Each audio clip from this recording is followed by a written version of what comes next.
హింసను సహించటం వల్ల, శ్రమను సహించటం వలన నేను లోకమును జయించి ఉన్నాను. కాబట్టి మీరు కూడా లోకాన్ని జయించగలరు. కనుక మనల్ని ధైర్యపరుస్తూ తెలియజేసినటువంటి సమాచారంలో యేసు ప్రభువు వారు చెప్పినటువంటి సంగతులు చాలా స్పష్టంగా ఉన్నాయి. యేసు ప్రభువు వారు మత్తయి సువార్తలో మార్కు సువార్తలో 10వ అధ్యాయం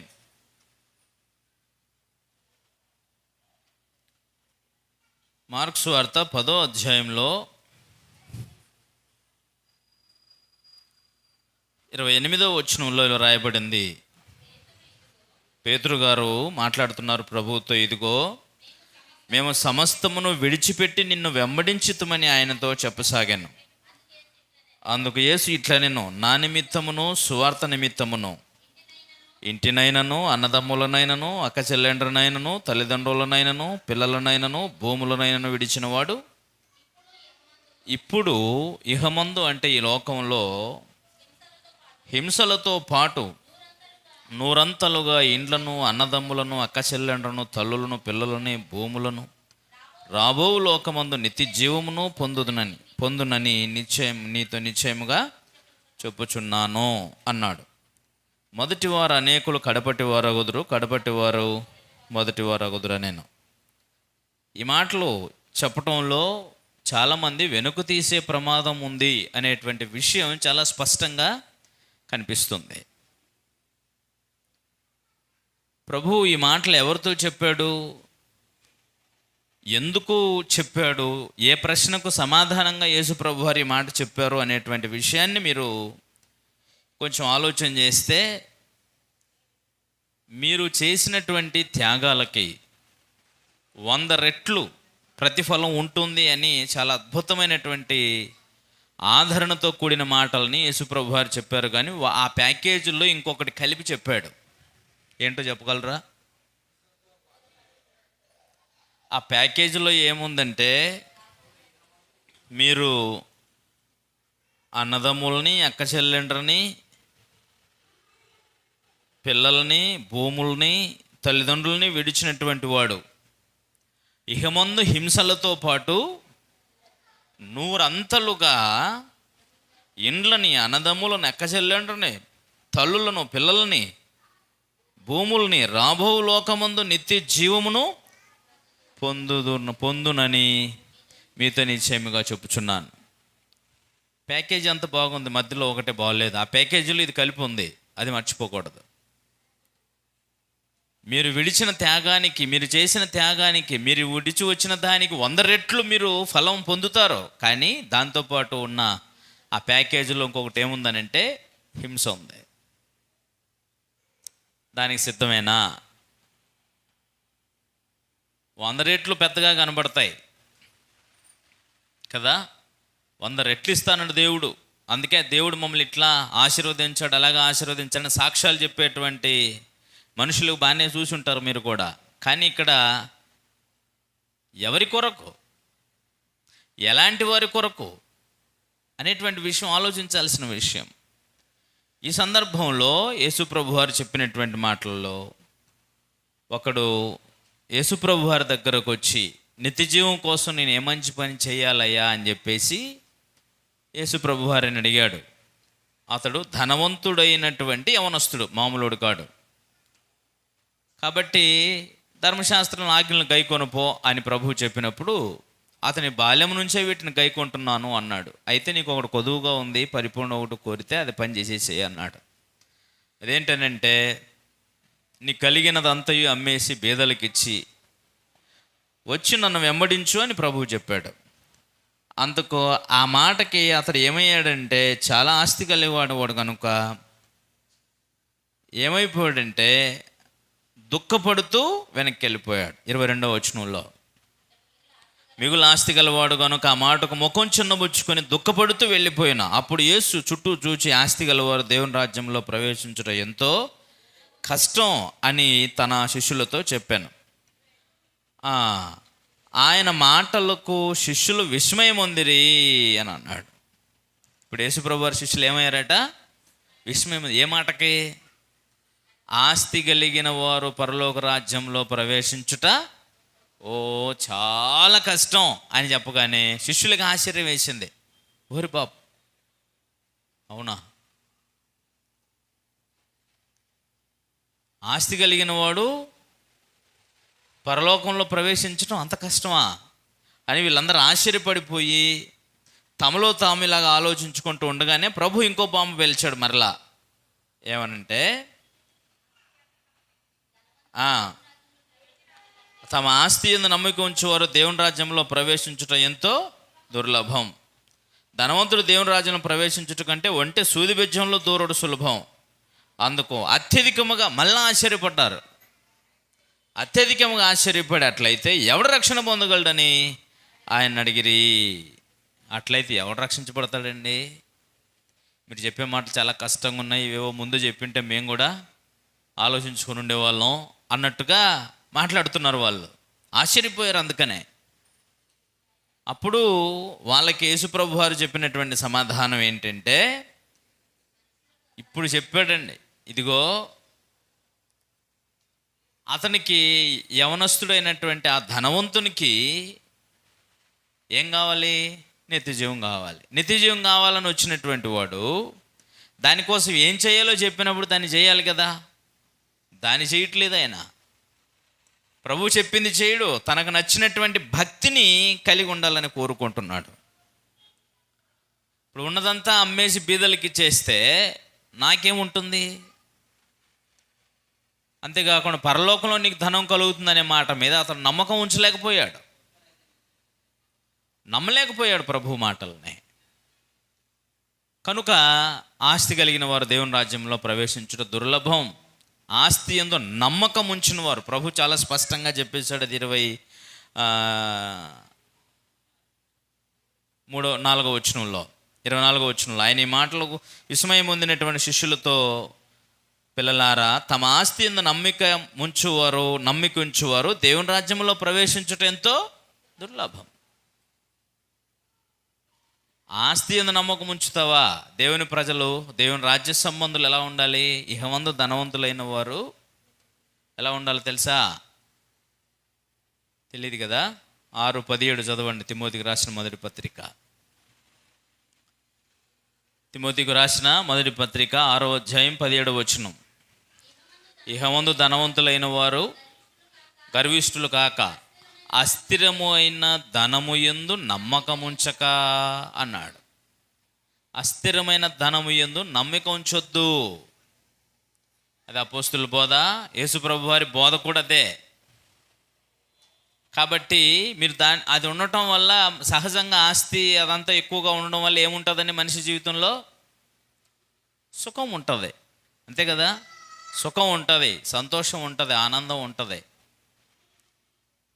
భోగభాగ్యాలు అనుభవించడానికి అవకాశం ఉంటుంది. కాబట్టి దాన్ని నమ్ముకున్నటువంటి వాళ్ళు నశించిపోతారు. కాబట్టి సమస్తమును ధారాళముగా అనుభవించుటకు ఇచ్చినటువంటి దేవుని యందు నమ్మకం ఉంచాలి అని అన్నాడు. కాబట్టి అతనికి ప్రభు మాటలు రుచించలేదు కాబట్టి వదిలిపెట్టేసి వెళ్ళిపోవడానికి సిద్ధపడ్డాడు. వెళ్ళిపోయాడు కూడా. ప్రభు ఆయన శిష్యులు ఆశ్చర్యపోయి, ఇట్లయితే ఎవరు రక్షించబడతారాబా అని అంటుండగానే ఇప్పుడు ఈయన ఎవరు రక్షించబడతారో చెప్తున్నాడు. అది ఇక్కడ ప్రభు చెప్తుంది. ఎవరు రక్షించబడగలరో చెప్తున్నాడు. ఎవరు రక్షించబడగలరంటే,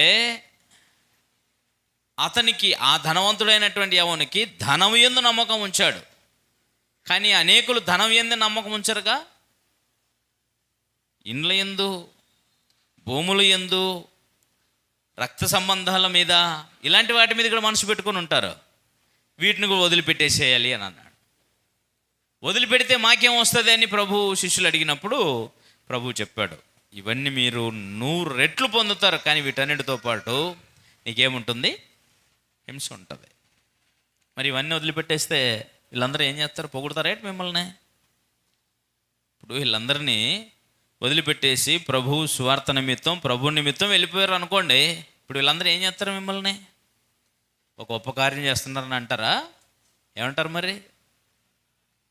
తిడతారా అంటే తిట్టరా? అప్పుడు ఏం చేస్తారు వాళ్ళంతా మీకు హింస పెడతారు అంతే. ఏమిటంటే దేవుని సేవ అనుకుంటా దేవుని పని అనుకుంటూ పోతే మొత్తం ఆస్తి అంతా తగిలేస్తున్నాడు, మేమందరం ఏం తినాలి, ఏం బతకాలి, నీకేమన్నా మైండ్ పని చేస్తుందా లేదా అని చెప్పేసి రకరకాలుగా ఆలోచిస్తూ అందరూ ఈ విధంగానే భావిస్తారు. కాబట్టి మీ వాళ్ళ వల్లనే మీకు హింస రావచ్చు. సూటిగా చెప్పాలంటే ఎవరి వలననైనా నీకు హింస కలిగే అవకాశం ఉంటుంది. చూస్తారు ఒకసారి. కనుకనే ఎందుకు ఇలాగ చెప్తున్నాడు అని అంటే, మీరు క్రీస్తును ధరిస్తే ఇట్లాగే ఉంటుంది.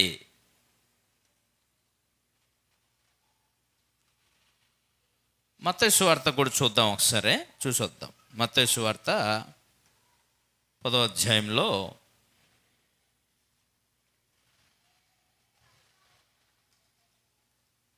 34వ వచనం ముందు, నేను భూమి మీద సమాధానం పంపవచ్చునని తలంచుకుడి, ఖడ్గమునే కానీ సమాధానమును పంపుటకు నేను రాలేదు. ఒక మనుషునికిని వాని తండ్రికిని, కుమార్తెకును ఆమె తల్లికిని, కోడలకుని ఆమె అత్తకును విరోధం పెట్టవచ్చుతని. ఇక్కడ చెప్తే ఆ పాయింట్ మీరు నోట్ చేయాలి. ఒక మనుషుని ఇంటి వారే అతనికి ఏమవుతారు? శత్రువులవుదురు అని అన్నాడు. ఒక మనుషుని ఇంటి వారే అతనికి ఏమవుతారు? శత్రువులు అవుతారు. నువ్వు ప్రభువును ప్రేమిస్తే, సువార్తను ప్రేమిస్తే, పరలోక రాజ్యం కోసం బ్రతికితే, లోకమునకు వేరుగా బ్రతికితే, లోక సంబంధమైనటువంటి వాటిలో నుంచి మీరు పూర్తిగా బయటకు వచ్చి బ్రతుకుతూ ఉన్నట్లయితే ఖచ్చితంగా మీ ఇంటి వారే మీకు శత్రువులు అవుతారు. శత్రువుల వలన మీకేం కలుగుతుంది? నెమ్మది కలుగుతుందా? శత్రువుల వలన ఏం కలుగుతుంది? మరి హింసే కదా. కాబట్టి ప్రభువుని వెంబడించటం, ప్రభువుని ధరించటం అనేటువంటిది నీకు హింస కలుగజేసేటువంటి కార్యక్రమం. దీన్ని నువ్వు తట్టుకోవాలి. దీనికోసం నువ్వు నిలబడాలి, సహించాలి. ఎందుకంటే ప్రభు అయిన క్రీస్తు వారిని గురించి ఇంకా మన కోసం మాట్లాడుతూ, క్రీస్తునందు మాత్రమే నీవు ఆత్మ సంబంధమైనటువంటి దీవెనల్ని పొందగలవు. ఒకసారి చదువుదాం. కొరింథీయులు రాసిన మొదటి పత్రికలో 12వ అధ్యాయం 13వ వచనాన్ని చదువుదాం. 12వ అధ్యాయం కొరింథీయులు రాసిన మొదటి పత్రిక 13వ వచనం.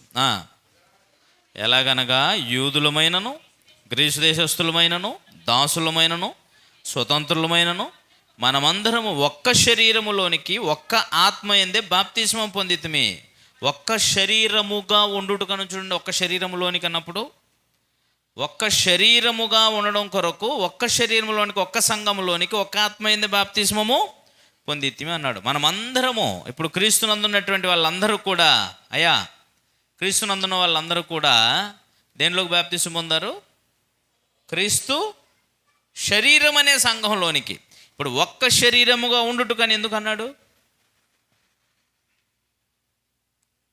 అంటే, శరీరములో ఏం ప్రవహిస్తూ ఉంటుంది?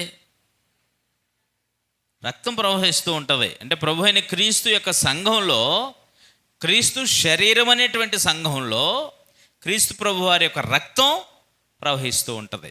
అర్థమవుతుందా? శరీరం అని చెప్పింది అందుకోసమే. శరీరం అంటే ఇప్పుడు నా శరీరంలో నా రక్తం పరిగెడుతుందా, తిరుగుతుందా, తిరగట్లేదా, ప్రవహిస్తుందా? బీపీ ఎంత ఉందో చెక్ చేస్తున్నారు. బ్లడ్ ప్రెషర్ అంటే నీ శరీరంలో బ్లడ్ ఎంత స్పీడ్గా పరిగెడుతుందో దాన్ని చెక్ చేస్తున్నారు కదా. ఎంత ఉంది నీ బీపీ సురేష్? 80/120 ఇంకెక్కువ ఉందా? సో నీ బీపీ స్పీడ్, నీ బ్లడ్, నీ రక్తం నీ దేహంలో పరిగెడుతున్నది. ఈ పరిగెత్తడంలో నీ మెదడులో ఉన్న రక్తం ఆ చివరి చివరి నుంచి నీ అరికాల్లో ఉన్నటువంటి చివరి వరకు దేహంలో ప్రతి అవయవాన్ని తప్పనిసరిగా రక్తం ఏం చేస్తుందయ్యా? తాకుతూ ఉంటుంది, ప్రవహిస్తూ ఉంటుంది. అవునా కదా? మరి మీరందరూ ఒక్క శరీరముగా ఉండుటకు పిలువబెడతారంటే మిమ్మల్ని అందరినీ కూడా యేసుప్రభు వారి రక్తం మీ అందరిలో ప్రవహించాలి. అవునా?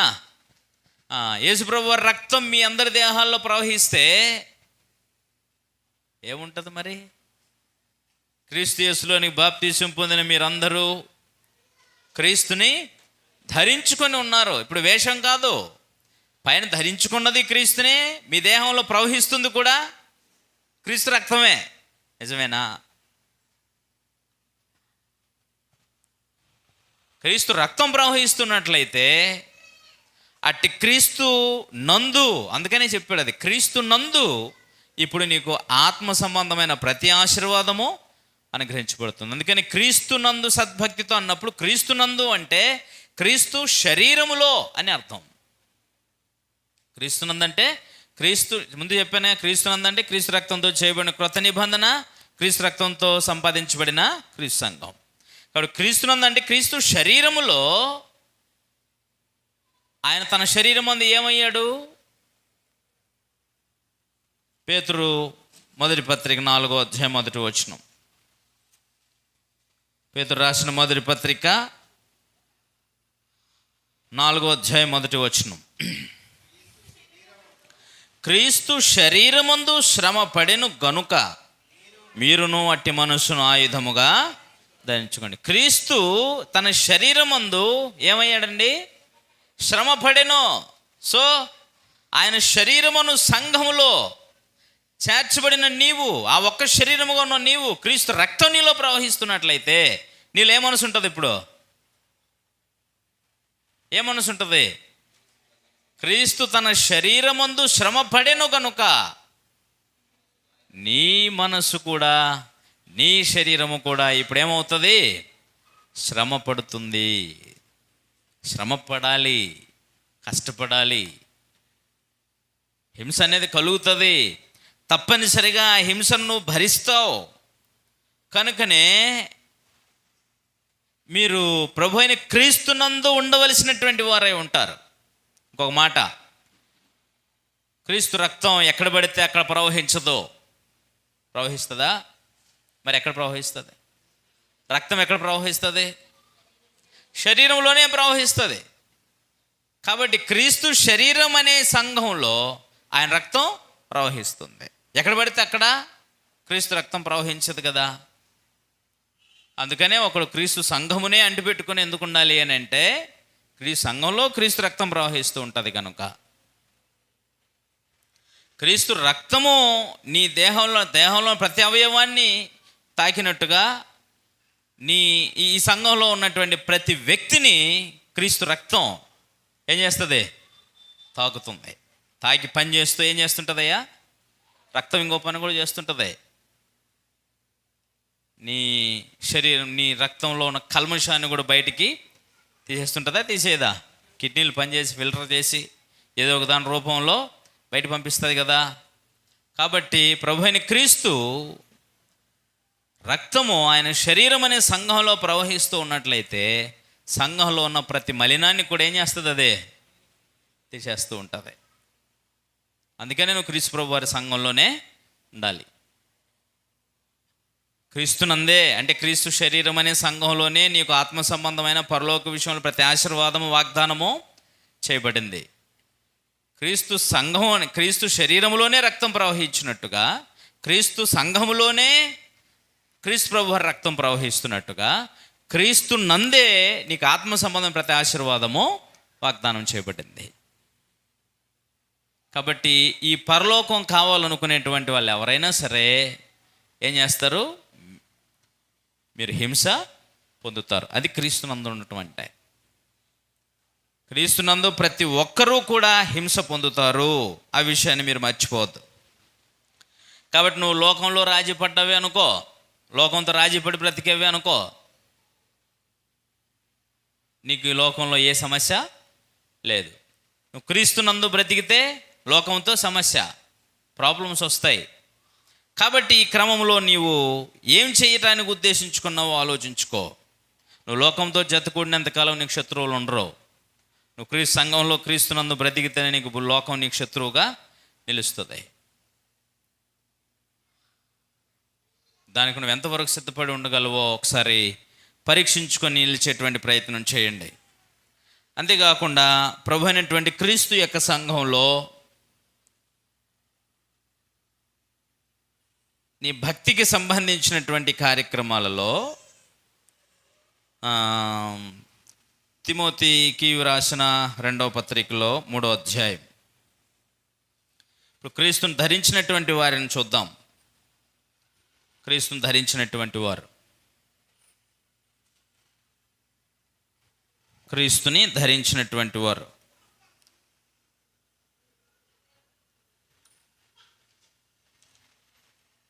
మనం ఇందాక చదివిన 4వ అధ్యాయం ఉంది కదా. యేసు ప్రభువు వారు అక్రమకారులో ఒకనిగా ఎంచబడ్డాడు, కానీ యేసు ప్రభు వారు అక్రమము చేయలేదు.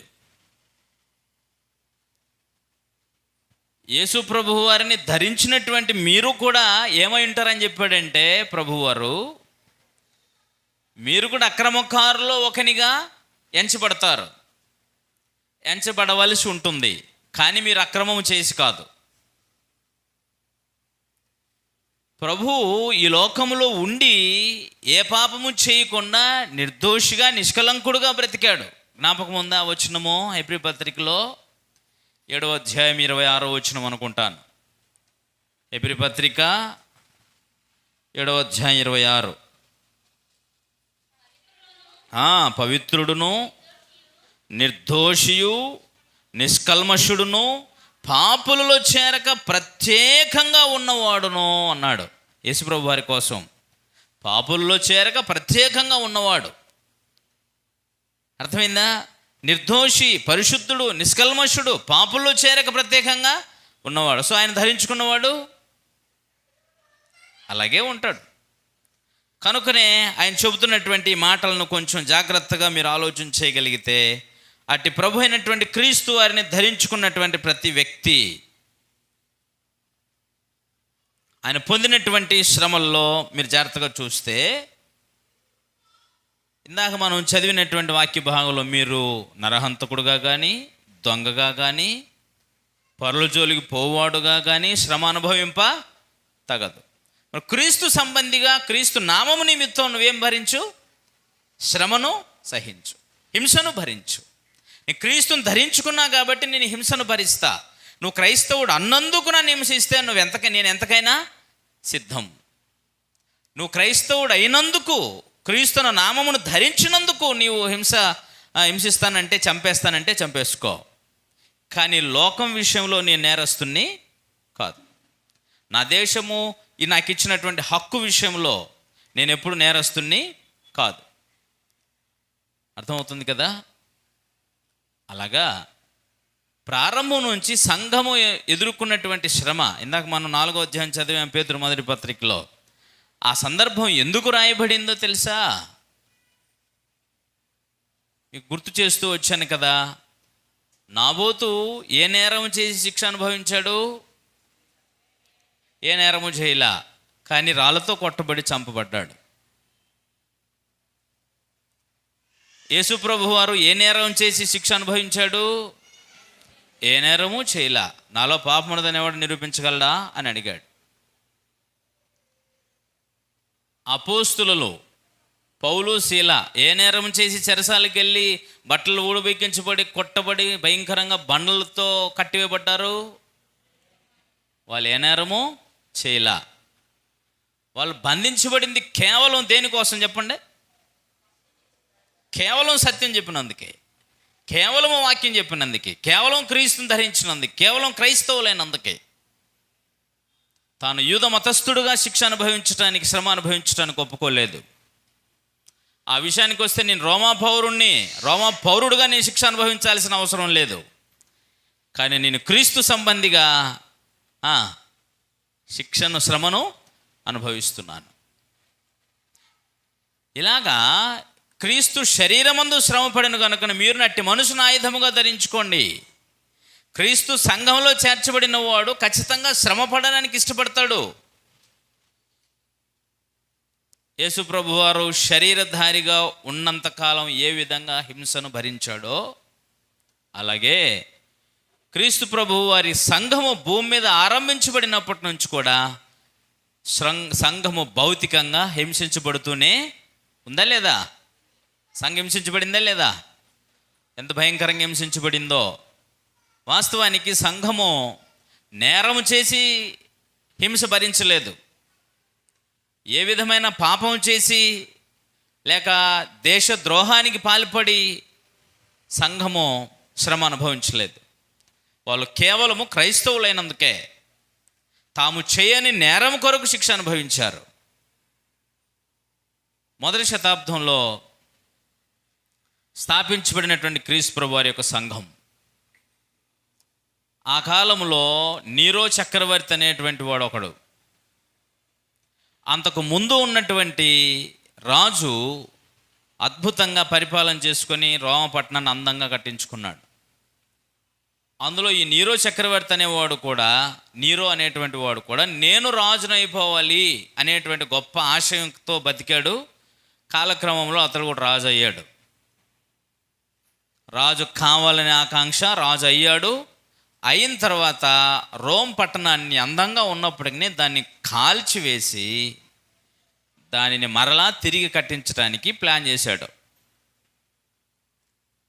అతడు ఏం చేశాడంటే రోమా పట్టణానికి రాత్రివేళ తనే నిప్పు పెట్టాడు.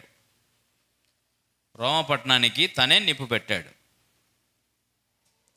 అది ప్రజలందరూ కూడా ఎవరు ఆ పట్టణాన్ని తగలబెట్టిందని అంటే అందరి చేతి వేళ్ళు నీరో చక్రవర్తిని చూపిస్తున్నాయి. ఎందుకంటే అతని కార్యక్రమాలు ఆ విధంగా ఉన్నాయి, అందరికీ తెలిసేటట్టుగా అలాగే చేసినందుచేత. అప్పుడు అతడు ఏం చేశాడంటే, నేను ఆ పట్టణాన్ని తగలబెట్టలేదు, రోమపట్నంలో యూదులు ఉన్నారు, అంతేకాదు యూదులకి క్రైస్తవులకి ఎప్పుడూ సమస్యలు ఉంటాయి, గొడవలు ఉంటాయి. అంతేకాదు క్రైస్తవులు అనేటువంటి వాళ్ళు వారి రాజ్య స్థాపన కొరకు వాళ్ళు ఏదో ప్రయత్నం చేస్తున్నారు. అందుకనే ఆ రోమ పట్టణానికి నిప్పు పెట్టింది క్రైస్తవులే అని క్రైస్తవులు చేయని నేరం కొరకు క్రైస్తవ్యాన్ని హింసించడం మొదలుపెట్టారు. అర్థమైందా లేదా? క్రైస్తవ్యాన్ని హింసించడం మొదలుపెట్టారు. ఎందుకు మొదలుపెట్టారు? వాళ్ళు చేయని నేరం, నీరో చక్రవర్తి చేసినటువంటి నేరం కొరకు వాడు అందరి దృష్టి నీరోనే చేశాడు ఇదంతా అని చెప్పబోతుంటే, నేను చేయలేదు అని అందరి వేళ్ళు క్రైస్తవ్యం మీద చూపించేటట్టుగా ప్రయత్నం చేశాడు. అందువలన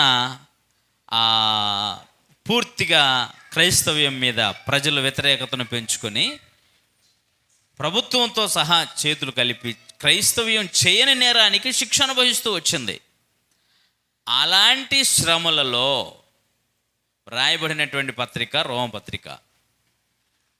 అందుకనే 4వ అధ్యాయము 12వ వచనం మనం చదివాం. అక్కడ ఏం చదివామంటే, ప్రియులారా, మీకందరికీ కలుగుతున్నటువంటి అగ్ని వంటి మహాశ్రమను గూర్చి 4:12 ప్రియులారా, మిమ్మల్ని శోధించుటకు మీకు కలుగుచున్న అగ్ని వంటి మహాశ్రమను గూర్చి మీకేదో ఒక వింత సంభవించుచున్నట్టు ఆశ్చర్యపడకుడి. క్రీస్తు మహిమ బయలుపరచబడినప్పుడు మీరు మహానందముతోనూ సంతోషించు నిమిత్తము క్రీస్తు శ్రమలలో మీరు పాలివారై ఉన్నంతగా సంతోషించుడి. ఎవరి శ్రమలో పాలివారైనంతగా? క్రీస్తు ప్రభు శ్రమలలో పాలివారై ఉన్నంతగా. ఇది చెప్పడానికి ఆయన మొదటి వచనంలో మాట చెప్పింది. క్రీస్తు ఏ నేరము చేయకుండానే హింస భరించాడు. ఇప్పుడు క్రీస్తు సంఘముగా ఉన్నటువంటి మీరు కూడా ఏ నేరం చేయకుండానే రోమ్ పట్టణాన్ని తగలబెట్టినటువంటి నీరో చేసినటువంటి తప్పుని మీ మీద నెట్టివేయబడి క్రైస్తవులు అయినందుకు వీళ్ళు క్రైస్తవులే ఈ పని చేశారు అని నిందేశారు. చూసావా? అందుకని మీలో దొంగగా కానీ నరహంతకులుగా కానీ పరులు పోయేవాడుగా శిక్ష అనుభవించతగదు. కానీ మీరు క్రైస్తవులు అయినందుకే, నీరో వలనైతే ఏంటి, వాళ్ళ తాత వలనైతే ఎవడైనా సరే క్రైస్తవులు అయ్యారు, ఈ క్రైస్తవులే ఈ పని చేశారు అని ఒకవేళ వాళ్ళ మిమ్మల్ని శ్రమల పాలు చేస్తుంటే, మేము క్రీస్తు శ్రమలలో పాలివారైనట్టుగా సంతోషించండి. చూసారా? చేయని నేరానికి ప్రభు ఏ విధంగా శ్రమ అనుభవించాడో, ఆయన సంఘం అనే శరీరము కూడా శ్రమని అనుభవించింది. అనుభవించింది, అనుభవిస్తూ ఉండాలి కూడా. క్రీస్తు శరీరమందు సుఖపడ్డా, శ్రమపడ్డా? ఆయన సంఘం అనేది శరీరమా కాదా? శరీరం. ఇప్పుడు ఆయన శరీరం ఏమవుతుందో చెప్పండి? శ్రమ పడుతుంది అంతే. నువ్వు ఆయన శరీరముగా ఉండాలి. అందుకనే నువ్వు క్రీస్తునందు సద్భక్తితో, అంటే క్రైస్తవుడుగా క్రీస్తు సంఘంలో నువ్వు నిజమైనటువంటి సద్భక్తిని అనుసరిస్తే మాత్రం ఖచ్చితంగా నీవు శ్రమ పొందుతావు, హింస పొందుతావు.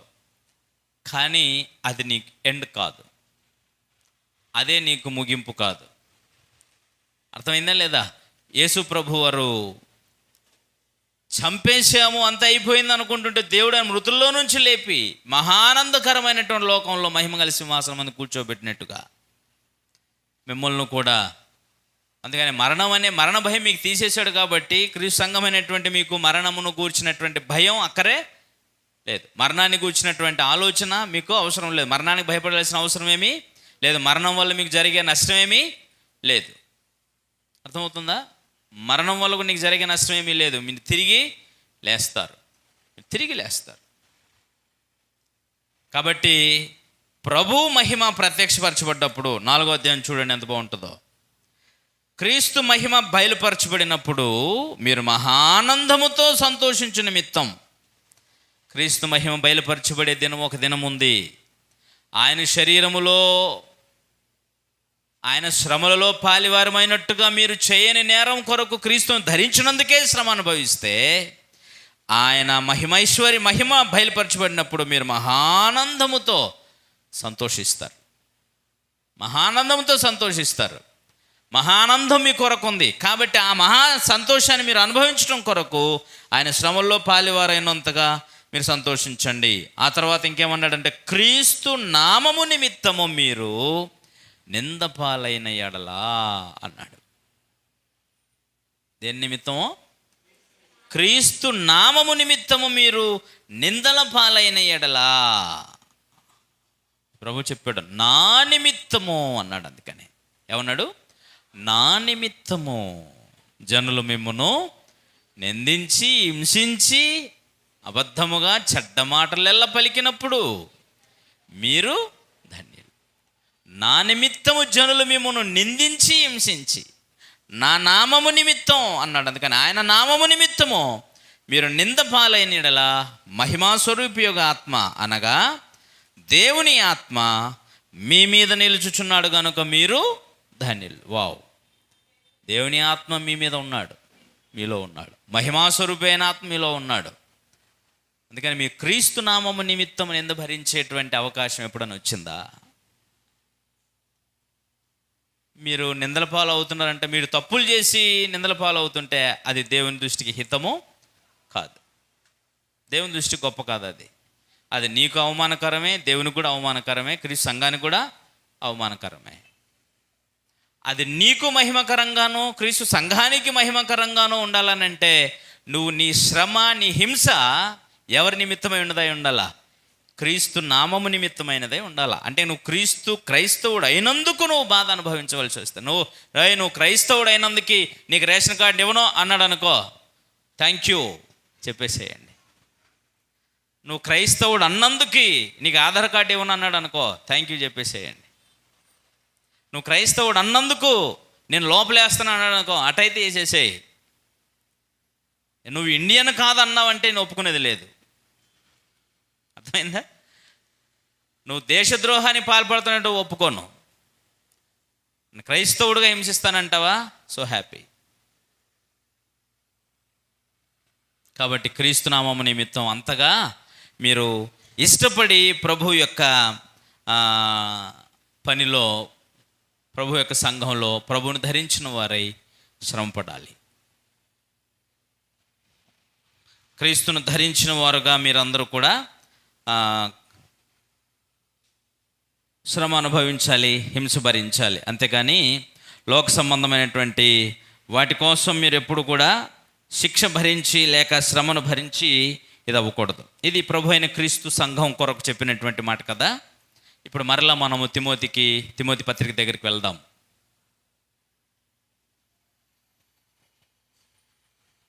రెండవ పత్రిక అపోస్తులు చూడండి ఎలాంటి శ్రమను అనుభవించారో తెలుస్తుంది మీకు. 3వ అధ్యాయము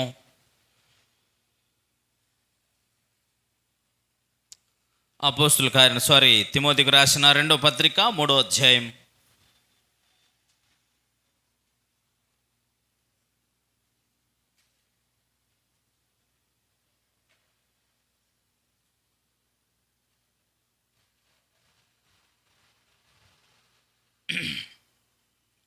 ఆయన తిమోతికే ఈ సంగతులు చెప్తున్నాడు కాబట్టి పైకి భక్తి గల వారి వలె ఉండి దాని శక్తిని ఆశ్రయించినటువంటి వారికి 5వ వచనంలో నువ్వేమై ఉండాలి? అవంటి వారి విముఖుడు వై ఉండము, పేరుకు మాత్రమే క్రైస్తవులు అండి, క్రీస్తు నామము నిమిత్తము సహనము లేనటువంటి వారిని ఉద్దేశించి వారికి నువ్వు దూరంగా ఉండండి అన్నాడు. అర్థమైందా? కాబట్టి మీరు ఇప్పుడు అపోస్తలుడైన పౌలు గారు ఏం చెబుతున్నారనంటే కిందికి వెళ్ళిన తర్వాత 10వ వచనం తిమోతికి ఏం చెప్తున్నాడు? జాతర చూడండి, ఆయన నిద్రపోకండి. అయితే నీవు నా బోధను, నా ప్రవర్తనను, నా ఉద్దేశమును, నా విశ్వాసమును, నా దీర్ఘశాంతమును, నా ప్రేమని, నా ఓర్పును అంతియొకయ, ఈకొనయ, లుస్త్రా అను పట్టణములలో నాకు కలిగినట్టి హింసలను, ఉపద్రవములను తెలుసుకున్న వాడవై నన్ను వెంబడించితివి. అట్టి హింసలను సహించితిని కానీ వాటన్నిటిలో నుండి ప్రభువు నన్ను తప్పించెను. ఇది ఇంతటితో అయిపోదు తిమోతి, క్రీస్తు యేసునందు సద్భక్తితో బ్రతుకును ఉద్దేశించు వారందరూ హింస పొందుదురు. అర్థమవుతుందండి? ఇప్పుడు పౌలు గారు ఏం చెప్తున్నారు తిమోతికి, మీకు అర్థమవుతుందా? యేసు ప్రభు వారు తన శిష్యులకు చెప్పాడు, అది చూసాం మనం ఇప్పటి వరకు. ఇప్పుడు అపోస్తలుడైన పౌలు గారు తాను ఏర్పాటు చేసినటువంటి సువార్థికునికి లేక ఆత్మ సంబంధంగా దేవుని పనికి వారసుడుగా ఉండబోయేటువంటి తిమోతికి చెబుతున్నాడు. తిమోతికి ఏమేమి తెలుసు? పౌలు గారి యొక్క బోధ, పౌలు గారి యొక్క ప్రవర్తన, పౌలు గారి యొక్క ఉద్దేశం, పౌలు గారి యొక్క విశ్వాసం, పౌలు గారి యొక్క దీర్ఘశాంతం, పౌలు గారి యొక్క ప్రేమ, పౌలు గారి యొక్క ఓర్పు, ఇదంతా కూడా తిమోతికి అంతియొకయ, ఈకొనియ, లుస్త్ర పట్టణంలో నాకు కలిగిన హింసల ఉపద్రవములన్నీ తెలుసుకున్నవాడవై నన్ను వెంబడించితివి. ఇవన్నీ నీకు తెలుసు అని అన్నాడు. ఎందుకంటే పౌలు గారు లుస్త్రా, ఈకొనియ అనేటువంటి ప్రాంతంలో అంతియొకయ, ఈకొనియ, లుస్త్ర అనే పట్టణాల్లో ఉన్నప్పుడే పౌలు గారిని మత సంబంధులు దేవుని సంకల్పాన్ని పౌలు గారు చెప్తున్నందుచేత పౌలు గారి మీద కక్షగట్టి యూదా మత సంబంధులు ఏం చేశారంటే పౌలు గారి మీదకి వచ్చి రాళ్ళు రువ్వి పౌలు గారిని ఏం చేశారు? రాళ్ళతో కొట్టి చచ్చిపోయాడు అనుకొని ఊరు బయటికి ఇడ్చేసి వదిలేసి వెళ్ళిపోయారు. అర్థమైందా మీకు?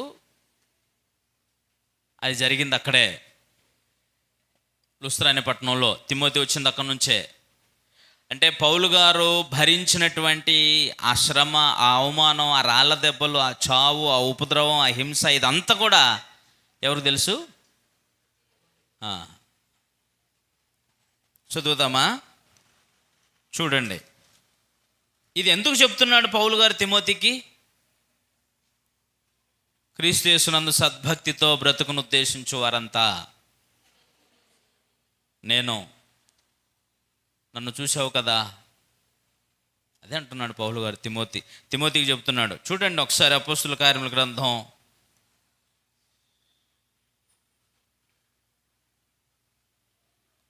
14వ అధ్యాయం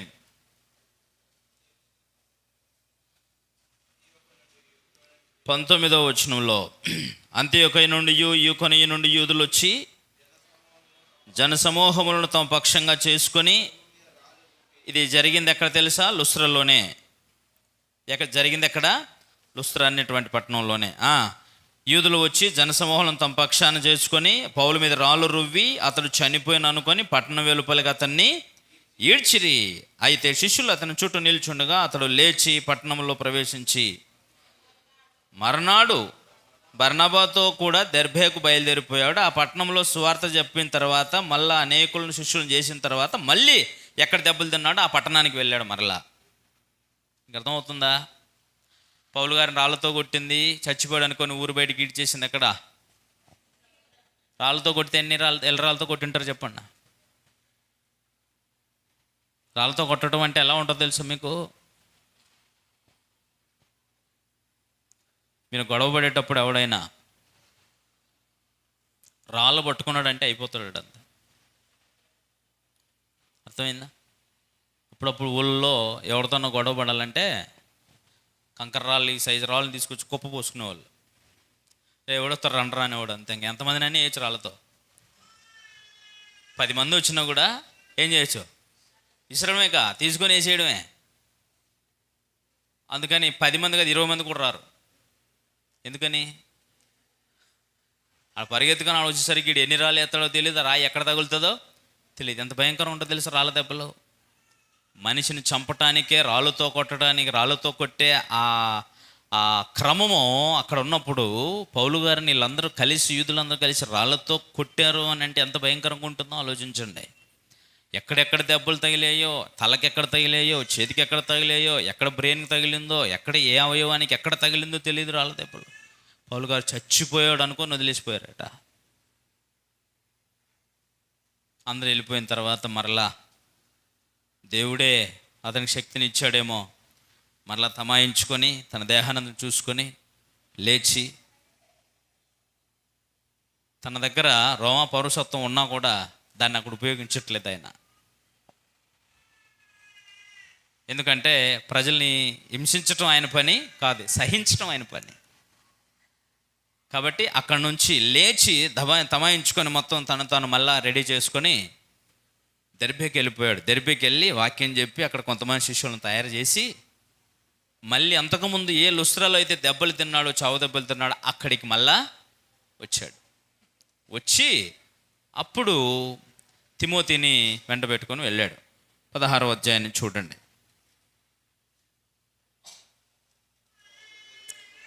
పౌలు దెర్బేకును లుస్త్రాకును వచ్చాను. అక్కడ తిమోతి అనే ఒక శిష్యుడు ఉండేను. ఎక్కడ?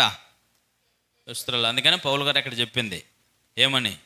తిమోతి, లుస్త్రలోను, ఈ కొనియలోను, అంతియోక్యలోను నాకు కలిగిన హింస నీకు తెలుసు, నాకు కలిగిన ఉపద్రవం నీకు తెలుసు, నాకు కలిగినటువంటి శ్రమ నీకు తెలుసు.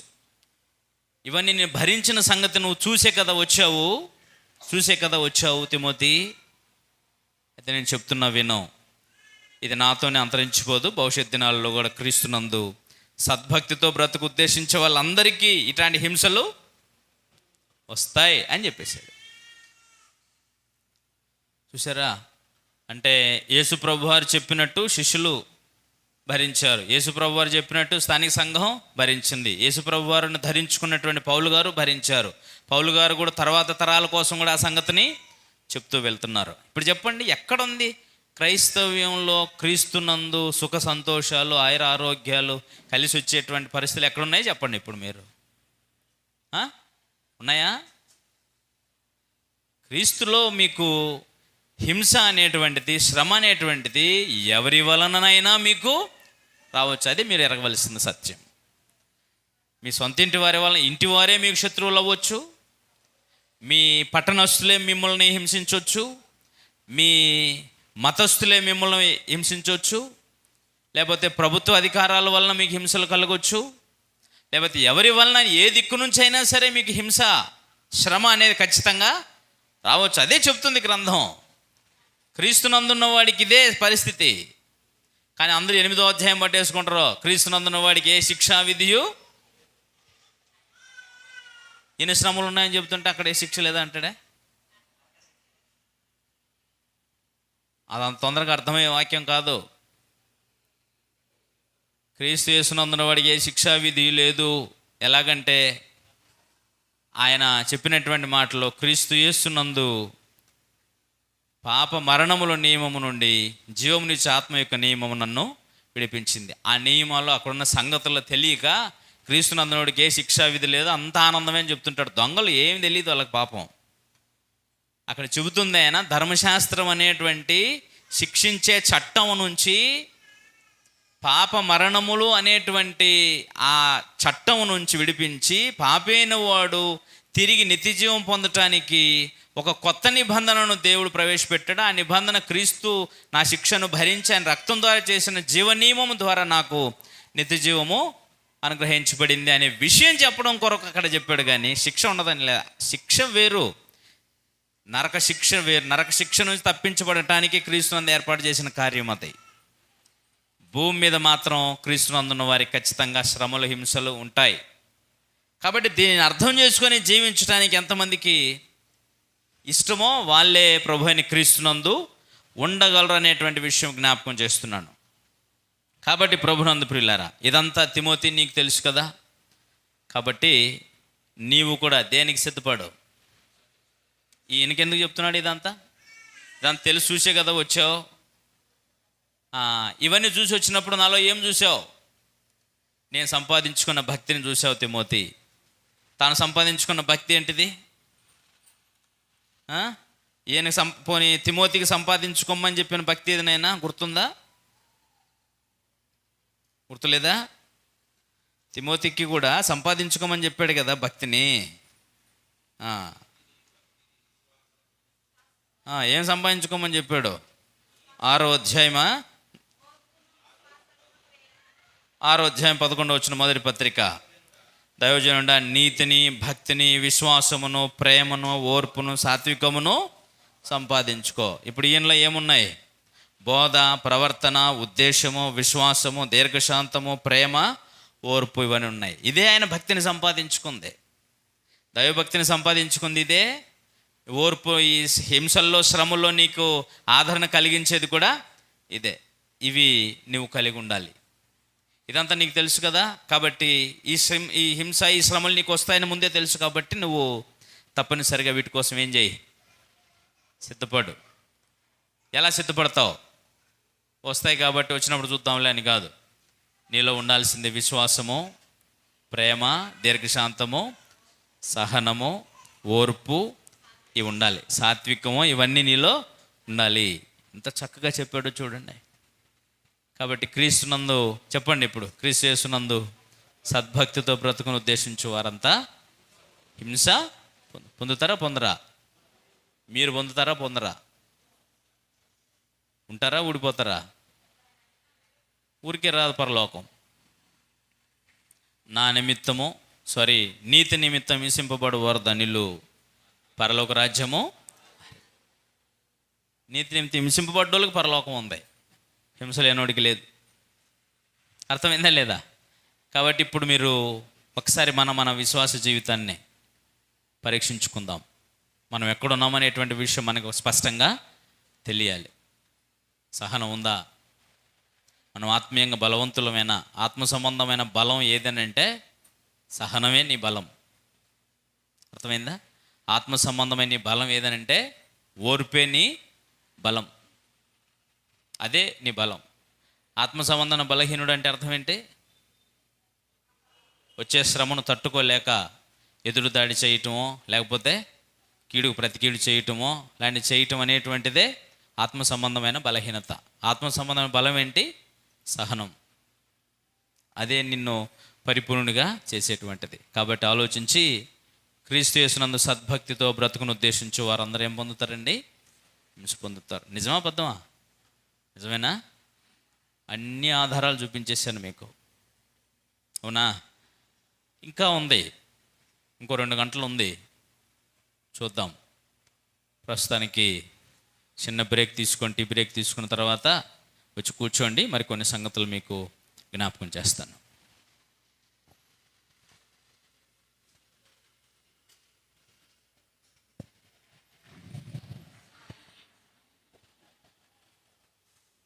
అయిపోలేదమ్మా, ఇంకుంది.